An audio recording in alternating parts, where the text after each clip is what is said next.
Namaste and welcome to PMC English. This is Ayushi.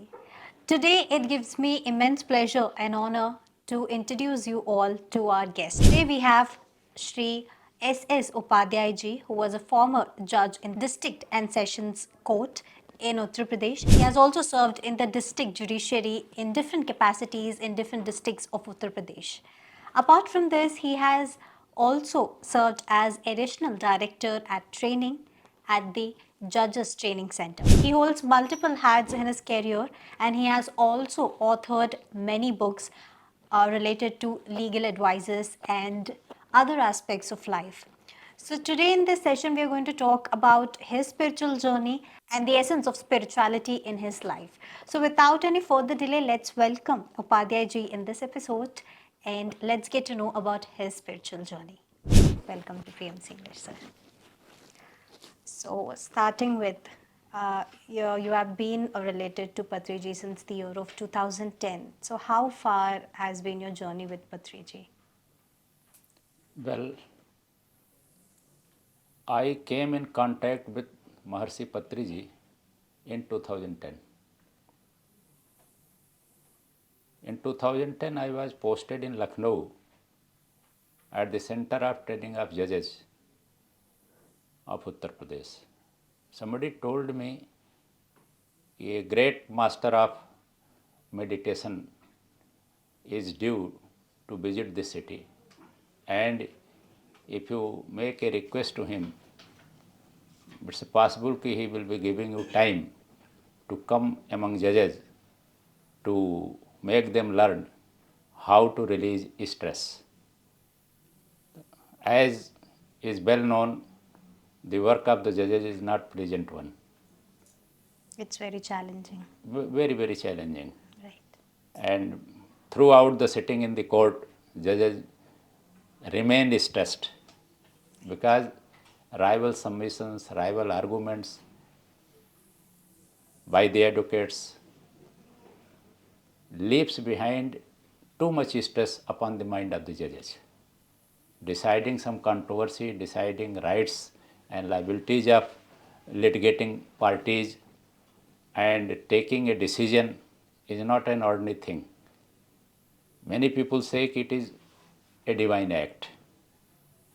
To do a divine act, to discharge a divine duty, one needs divine mind, divine ideas, divine way of thinking in life. And if a person is stressed, and when that person is in the position of a judge and acting in the court, first thing which he needs is to keep him free from any sort of stress, from any bias, from any worldly vices which generally plague the people, ordinary people. A judge is supposed to be free from all such vices, negativities, and only then, with a free mind, a clean and pious thought and mind, one can deliver justice. We decided, our director at the training center then, myself, we sat together and discussed this issue. We on and often call this expert or that expert personality management gurus and stress management gurus. So why can't we test this time Brahmarshi Patriji, who is said to be an authority on this subject? So then we procured his contact through someone and then we placed our request with him to visit our training center of judges and teach our judges how to remain stress free. He gladly accepted our request and he came to our center and he stayed over there for about 2 hours. The meditation session was perhaps 30 to 35 minutes, but in that brief session, he taught our judges which worked as wonder to them. Many judges are still, even after it is 2022, after 12 years, many are practicing a pyramid system of meditation and getting its benefit. Myself started practicing that system of meditation, I am much benefited. Though Maharshi Patri is no more now in this mortal world, but his teachings are with us. We are beneficiaries of his teachings, and it's a great thing that a soul, pious soul like Patriji ever came among us, who worked not only for judges, not only for the people of Andhra, but all those who came in association with this system of meditation, they are getting its benefit. The wonderful work he has done and left behind. Right. It's now for others to carry on his legacy. So I pay my homage on this occasion to that great soul who has departed from this mortal world to heavenly abode. This is how Swami Patriji came in our contact. Yeah. I narrated you in brief. Yes. So, like you have served as a judge in district and sessions court. So, when you see your journey, like before getting introduced to meditation or the spiritual practice, and now after practicing it for so long, so how is the difference between those times when you did not practice meditation, how stressful your life was, and after getting introduced to meditation, how blissful was your life? If I do confess honestly, prior to practicing this pyramid system of meditation, I was suffering a big vice called anger. Anybody, whether it is advocate or anybody else, ordinary litigant party, if anybody spoke some unpleasant things in my courts, so I used to get angry. Sometimes even I used to shout at him, "Why are you bothering me? Please keep silence, otherwise I will get you out from my court." But after 2010, when I came in contact with Maharshi Patriji and listened to him and also started practicing pyramid system of meditation, I found a lot transformation in my personality. Anger was gone. I became much cool, calm and poised person, which should be the quality of a judge. Right. So I learnt a lot, and there was much transformation into my life after practicing this system of meditation. Yes. Like Upadhyayji, there are a lot of other practices as well when we see there are other spiritual organization. But why do you think that the pyramid meditation is more beneficial, or it is one of the easiest way of practicing meditation for a better life? Our ancient literatures are full of texts on meditation, on yoga system. There have been many gurus, many acharyas, many yogis in ancient India who propounded their own theories, and all are fine. There is no reason to question the authenticity, question the methods which were propounded by our scholarly acharyas in the past. But to my mind, what I noticed, the way of meditation which Patriji taught is the easiest one, simplest one. In other methods, one needs to perform certain rituals, certain preparatory work before going for meditation session. But in this pyramid system of meditation, as taught by Maharshi Patriji, I found that there is no necessity for doing any preparatory work, no need to perform any ritual. You can practice it at your workplace, in your office, in whatever position you are, anywhere you can start practicing it. For 2 minutes, 5 minutes, 10 minutes, how time do you have with you, you can practice it and reap its benefit. So, I had inquired from Patriji, I can recollect, in 2010, he said that if you have no enough time, so just within 2 minutes you can release your stress, and I tested it. In my moments of stress, if I had not enough time, so just within 2-3 minutes, I found wonderful relief to my mental calm and peace. Stress gone. So that is wonderful method which he evolved. That's the reason the pyramid system of meditation is the most beneficial, easiest one. It can be practiced anywhere, anytime, in any position.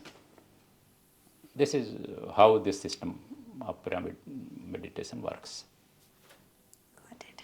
So, like when we see your journey all together, your spirituality, getting introduced to pyramid meditation, now when we see in this year or at this moment, what is the role or what is the essence of spirituality in your life? Like, how important is it for you right now? Right. If you trace the history of spiritual science in India, you will have to go to the Vedic era. As is known to all, Rig Veda is the oldest text available to the mankind. Not only among the followers of Sanatana Dharma, Indian culture, but the humanity has the oldest text that is called Rig Veda. There is no other literature, no other document, no other scripture which is older than Rig Veda. Indologists, Europeans, historians, all are agreed that Rig Veda is the oldest text. It's a treasure of knowledge in all branches which matter for the mankind, and spirituality is one of them.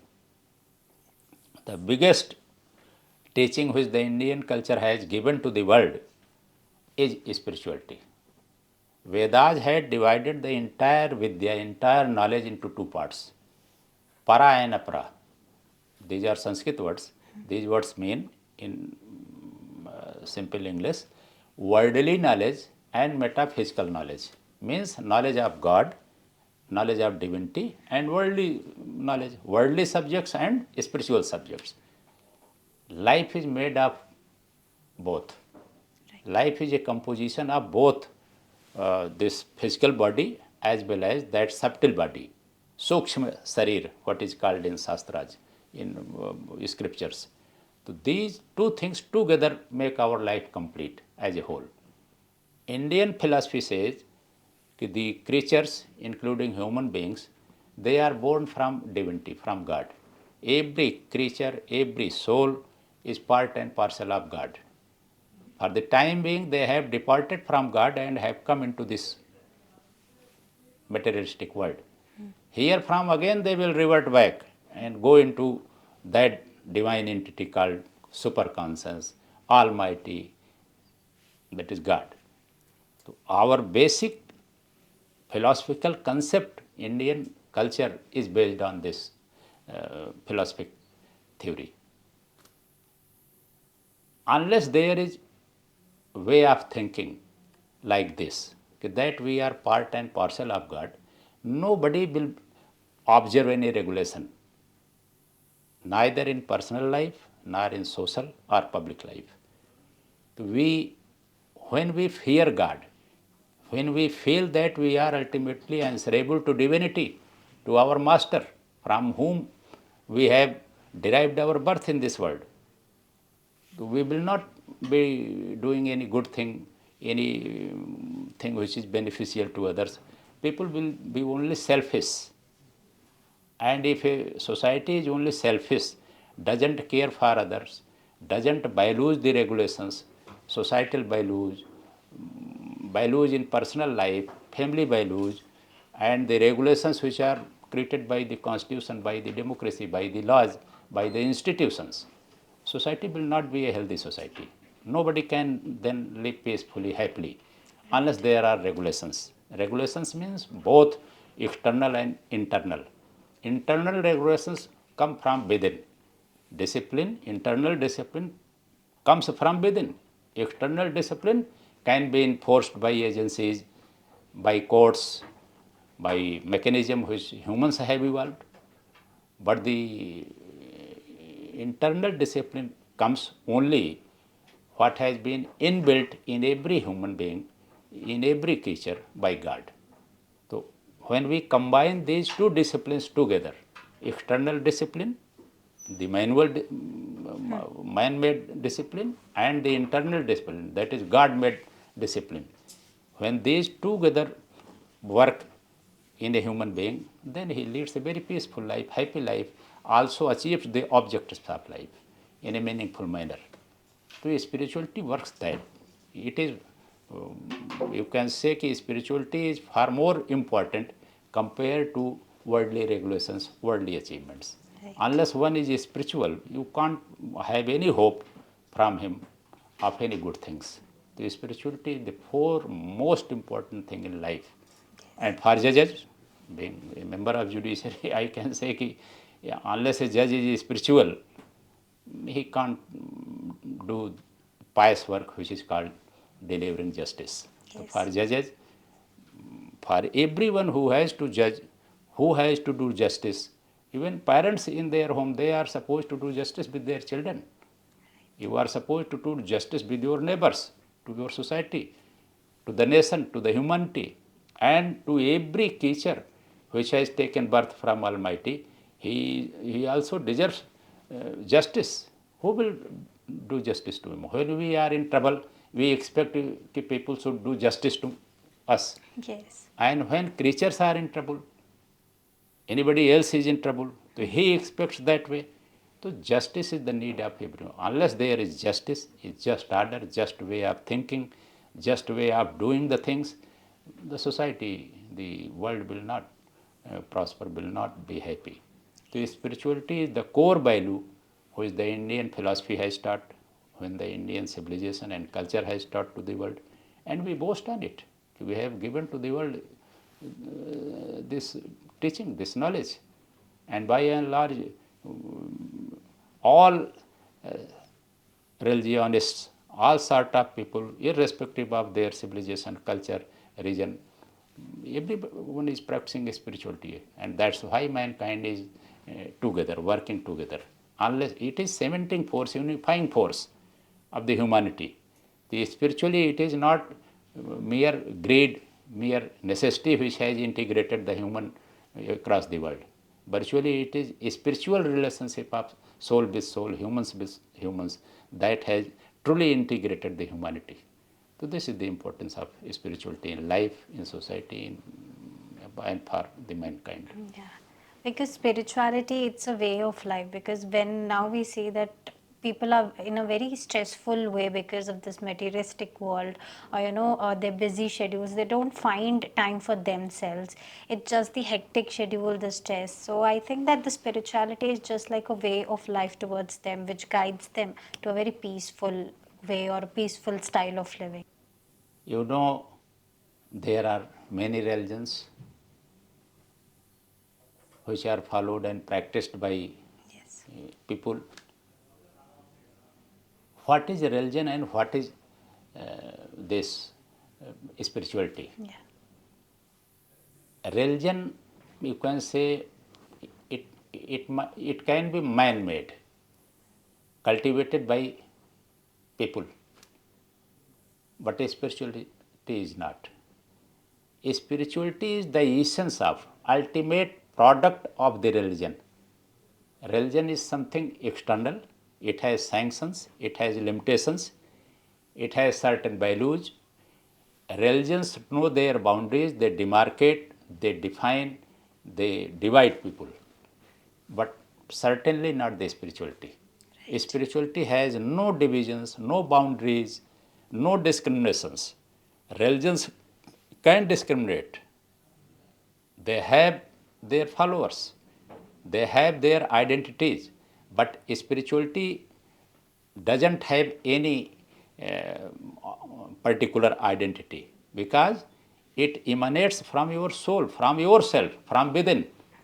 Religion is not from within, it is a sanction, it is a regulation created and imposed by from outside.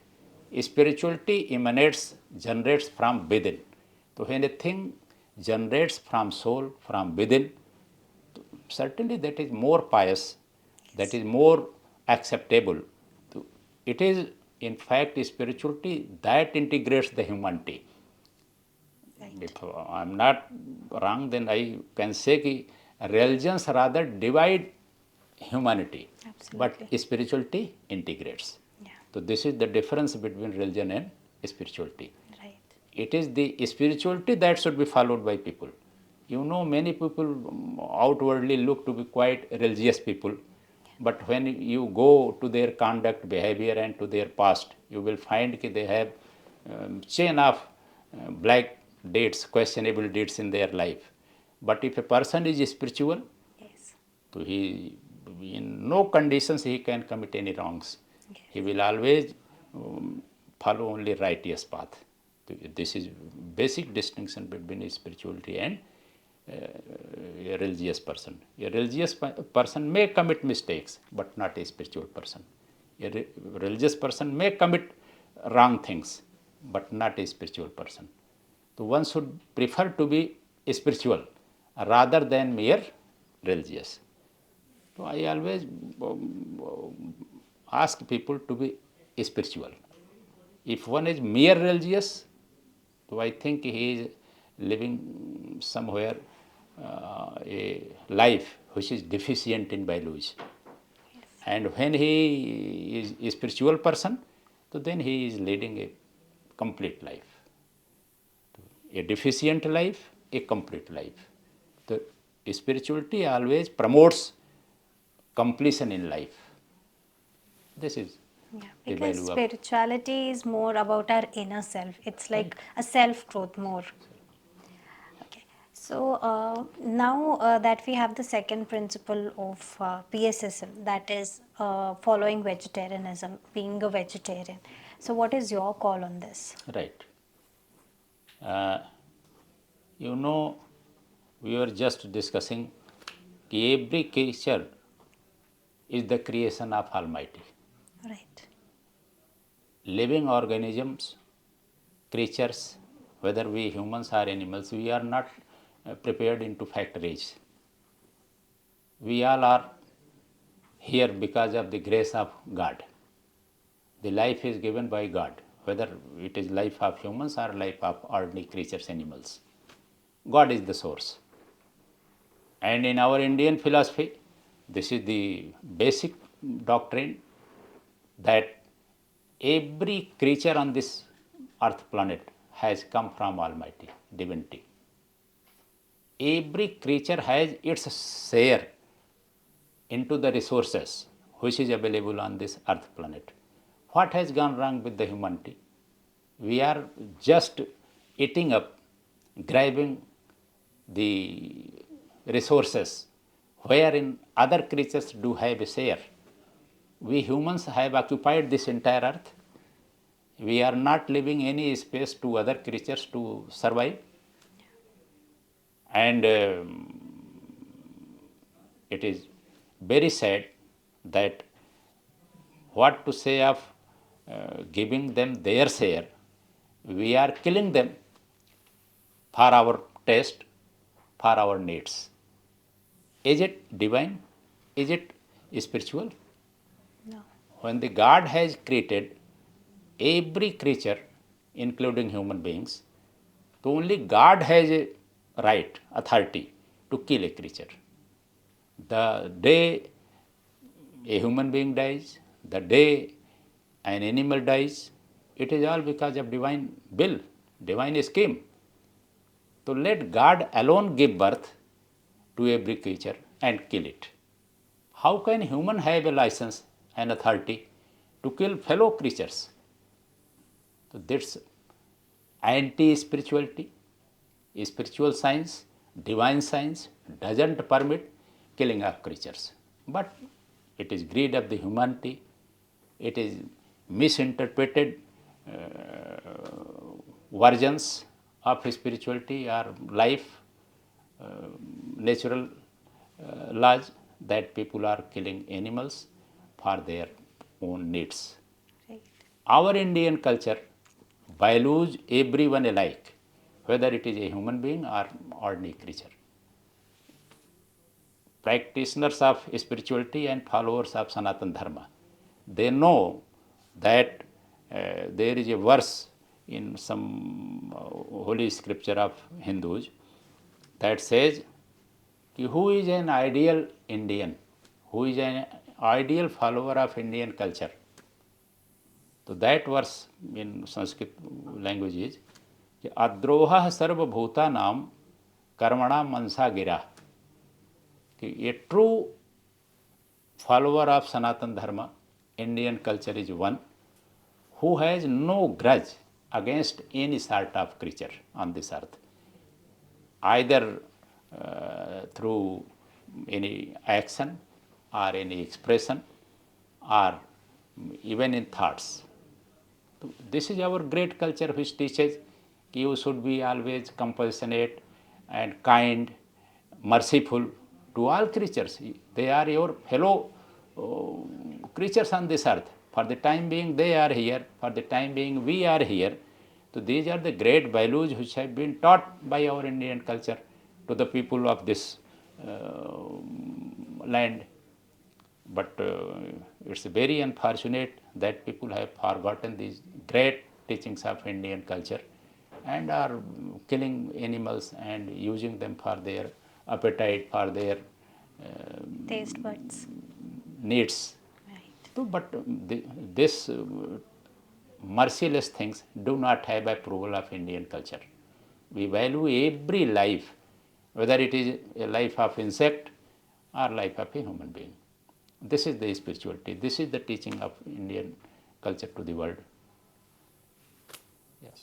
Somewhere we have just forgotten to coexist with the other creatures. Yes, yes.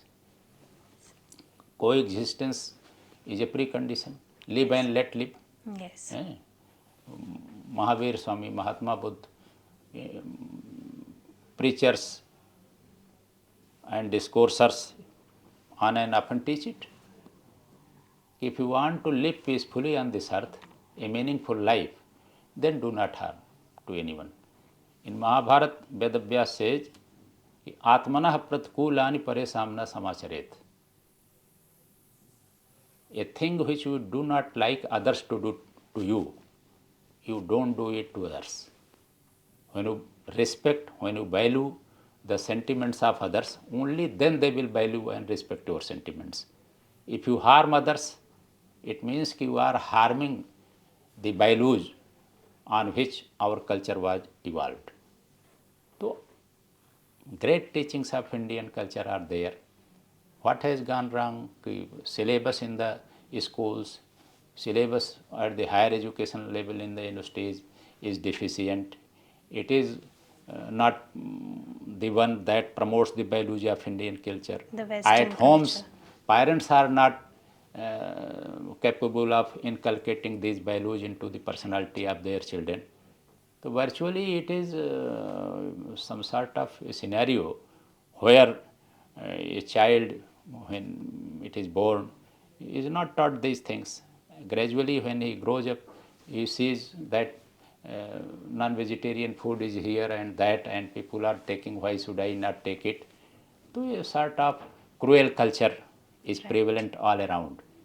What is needed in modern times is certain people should come and should correct these things. Maharshi Pitamaha was one such authority who used to teach people to please stop killing animals for your greed and need. There is plenty of food available which you can use to fulfill your needs. There is no compulsion to kill animals, creatures, for your hunger and appetite. But you know, people are addicted to their practice, to their habits, and it is painful to say that creatures are still being killed, animals are being killed, and Patriji should be followed. I think vegetarianism is one such thing which needs to be promoted across the world. Let us hope a day will come when people will realize that we need to respect every animal, every creature alike. So, thank you so much for giving your wisdom on spirituality, its aspects, and how important it is in one's life, and also about the vegetarianism. Wherein now, when we see the lifestyle has completely changed, this was not how India was supposed to be, but with the influence of the Western culture, we have forgotten our scriptures, our culture, and everything. So we just hope that in the coming days people would learn about the spirituality or the other aspects of how we can lead our life in a peaceful way. So before we wind up this episode, I want you to give a message to all the audience who are watching this episode. Well, there must be certain values in everyone's life, irrespective of the occupation one is attached to. Life is in fact value driven. If it is bereft of values, life is bound to suffer. One is bound to suffer in life. So, what sort of values we need to have in our lives to enable us to live a meaningful, peaceful life? The traditional usual values which our forefathers had in their lifetimes, which the culture we are attached to teaches us. It's not that we need any new values. Values are already there. This land was a land of values. There is a verse in Manusmriti that says, एतद् देश प्रसूतस्य सकाशाद अग्रजन्मना स्वम स्वम Charitram शिक्षेरन पृथिव्याम सर्मानवान. Orderly, scholarly, enlightened people who were born on this Indian soil, they first gathered all the knowledge which was necessary to make the life meaningful. Then they spread across the world and taught the entire humanity those values to enable them to live a meaningful life. So the cultural values, civilizational values, sacramental values have gone to the world from this great land.